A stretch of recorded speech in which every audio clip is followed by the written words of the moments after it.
ito na mangyayari may ABS-CBN pa rin. Robby Domingo nagpasaring kay Dennis Trillo sa media conference ng Pinoy Big Brother at tila may sagot na sa viral comment ni Dennis Trillo na may ABS pa ba si Robby Domingo. Ayon kay Robby, kahit anong mangyari may ABS-CBN pa rin. Sinagot naman ito ni Bianca na meron pa, Robby. Yes, meron pa, sabi muli ni Robby.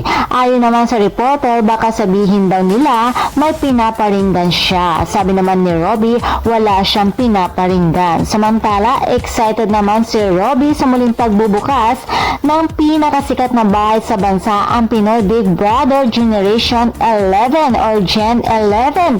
Makakasama niya ang iba pang mga host na sina Bianca Gonzalez, Kim Chu, Mary Contiveros, Inchung Lee at Alexa Ilacad na opisyal nang magbubukas ngayong July 20 na. Kaya mga chikadas, abangan natin yan. Samantala, hindi rin nakaligtas si Dennis kay Jake Ejercito na tila pinasaringan niya din ito sa kanyang social media account, kalakip ang kanyang larawan na nakahubad at may caption ito ng may ABS pa ba o may apps pa ba. Nakakaloka! For more showbiz update, please don't forget to like, share, and subscribe my channel. Thank you for watching.